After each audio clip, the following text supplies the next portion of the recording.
Actually जो मैं जूहू में बता रहा था, मेरे दोस्त ठीक रहता है। था, मोहित नितिन के साथ रहता था, तो उनको एक और इंसान की ज़रूरत थी फ्लैट में हाँ। अपने एक्सपेंसेस शेयर करने के लिए। तो मोहित का मुझे फ़ोन आया कि आना है, कि मैं कहा ठीक है मैं आ जाता हूँ, तो मैं आ गया। तो और कुछ ऐसा प्लान हम सब लोग करते हैं, होता कुछ और ही है। हाँ तो जी। मुझे नहीं पता था कब आऊँगा मुंबई, और आ गया मैं। तो क्या प्लान सोच के आए थे आप? मैं आ गया, बस मुंह उठा के आ गया, कुछ ऐसा सोच के नहीं आया था। हाँ। और आके मैंने थिएटर किया 6 महीने यहाँ पे, ठीक है। और जितने भी पैसे कमाए थे 6 महीने में ख़त्म कर दिए, क्योंकि थिएटर वाले सारे मेरे घर पे आते थे, सब हाँ। मेरे साथ खाना खाते थे, वो अच्छा भी लगता था, लेकिन हाँ। उसमें पैसे नहीं थे।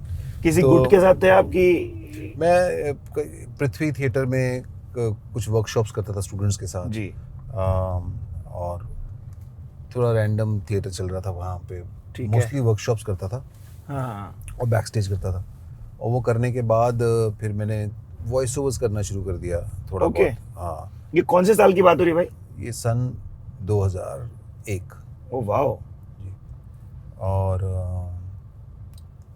फिर उसमें वॉइस ओवर करता था। फिर एक्चुअली चंडीगढ़ जाता था, चंडीगढ़ में जसपाल जी के साथ, छोटा सा था, प्यारा सा। They discovered to you, I have been told to Jaspal वहाँ भट्टी साहब डिस्कवर्ड यू। चंडीगढ़ में मैं उनको ऑडिशन देने गया था, तो उन्होंने मुझे फिर एक छोटा सा रोल दिया, फिर उनको अच्छा लगा, फिर थोड़ा सा और रोल दिया, फिर उनके साथ मैं धीरे धीरे उनके शोज जो बनते थे उस वक्त मैं काम करता था। फिर मैं हाँ। ऑडिशन देने गया था, और वहाँ से मैंने थोड़ा ह्यूमर को समझा, क्योंकि मैं तो सिर्फ नकलें कर रहा था जी। और रैंडमली नेचुरली जो आ रहा था लोगों को हंसा रहा था।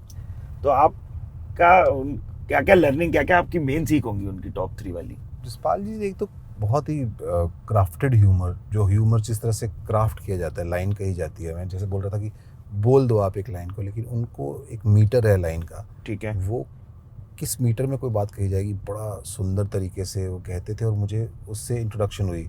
सामने जब वो लिखते थे लाइन को बैठ के, मुझे लगता था अरे वाह, इतनी बड़ी लाइन एक छोटी सी बात में उन्होंने कर दी। वो दूसरा, हर बात, हर एपिसोड और जो भी कुछ बनाते थे उसके अंदर एक मीनिंग था, एक मैसेज था, वो हाँ। कुछ सोसाइटी में कहना चाहते थे।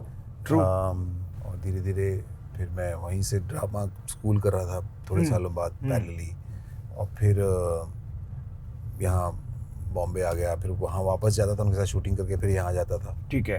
तो आप ऐसे फुल टाइम करियर ऐसा आपने नहीं उठाया था उसको, तब एक्टिंग को, तब तक? क्योंकि आप वापस आप जा रहे हो, ये सब हो रहा है बोल रहे हो आप।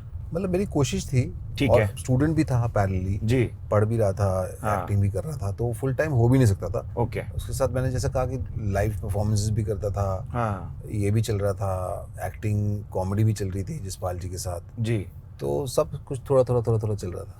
फिर ये जो आ रहा है कच्चे, कि वो इमिग्रेंट की कहानी है, और सच बताएं तो हम दोनों एक तरीके से मुंबई में इमिग्रेंट ही हैं। तो मुंबई का बहुत बहुत धन्यवाद है। हाँ भाई, ये शहर को बहुत धन्य। ने काम दिया है, नाम दिया है, जी।